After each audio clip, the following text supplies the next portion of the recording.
अस्सलाम वालेकुम। Pakistan cricket team का जो न्यूजीलैंड के लिए स्क्वाड अनाउंस होना था वो स्क्वाड आज अनाउंस हो चुका है, जिसमें से 17 प्लेयर्स हैं और 5 नॉन ट्रैवलिंग रिजर्व्स होंगे।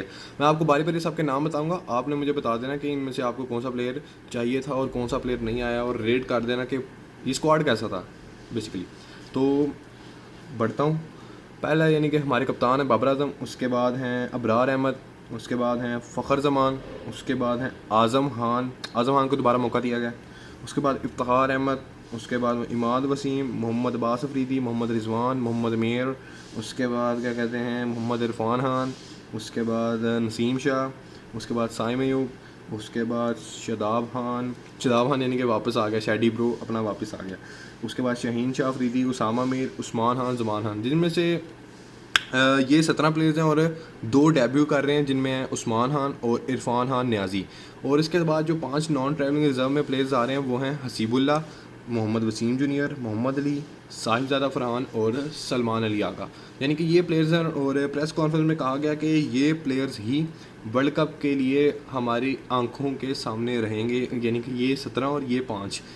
तो ये यानी कि इनकी नज़रों में रहने वाले हैं। इसके बाद उनसे क्वेश्चंस भी हुए, जिनमें से उन्होंने मोहम्मद यूसुफ साहब ने स्पेशली ये अनाउंस किया कि खुद ही बोल दिया पीसीबी के अनाउंस करने से पहले कि गैरी क्रिस्टन हमारे पाकिस्तान क्रिकेट टीम के हेड कोच होंगे और वो बाद में ज्वाइन कर लेंगे। आपको भी पता, क्योंकि अभी आईपीएल चल रही है, तो उसकी वजह से भाईजान अभी तो वो भाईजान नहीं आ सकते।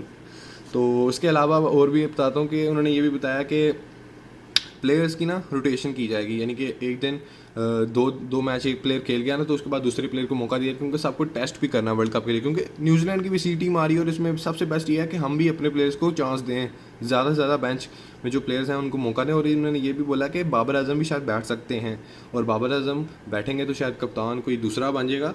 लेकिन यानी कि सबको ये देखा जाएगा कि सारे कौन कौन से प्लेयर उन इन नंबर पे सूट करते हैं और वो क्या क्या परफॉर्म करके दे सकते हैं टीम को। बाकी हारिस रऊफ नहीं आया, और हारिस रऊफ का ये बोला कि वो इंग्लैंड सीरीज़ में आपको देखने को मिलेंगे। उसके अलावा मोहम्मद हारिस यहाँ पर नहीं है।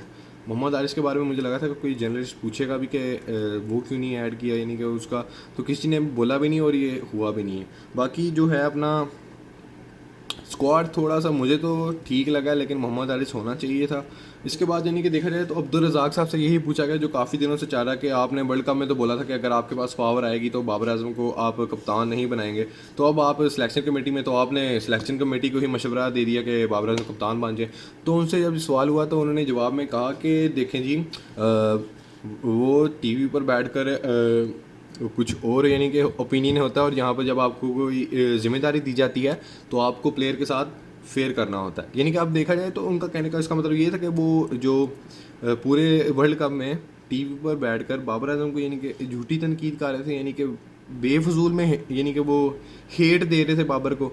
तो ये यानी कि मुझे तो यानी कि इनकी समझ नहीं आती, जो हमारे यानी कि एक्स क्रिकेटर्स होते हैं ना, यानी कि पता नहीं क्या क्या बातें करते हैं, पहले कुछ और बोलते हैं बाद में आगे कुछ और कर देते हैं। तो यानी कि इनकी ये बात यानी कि समझ नहीं आती, बड़ी अच्छी तरह गोली करा देते हैं यानी कि ये लोगों को। और अब मैं क्या कहूँ, लेकिन हमारे लेजेंड है वो भाईजान, अब लेकिन इस तरह के लेजेंड है तो अल्लाह ही हाफ़िज़ है नज़र से। बाकी इसके बारे में बात करें तो जो पाकिस्तानी प्लेयर्स हैं वो कैंप को दोबारा ज्वाइन करेंगे 14 अप्रैल को, और 14 अप्रैल को न्यूजीलैंड की टीम आनी है, तो तब जाकर ही ये सारा कुछ अब सीरीज़ का आगाज़ हो जाएगा। बाकी ये स्क्वाड आप लोग मुझे बताओ कैसा, बाकी हम बाद में बात करते हैं बाकी।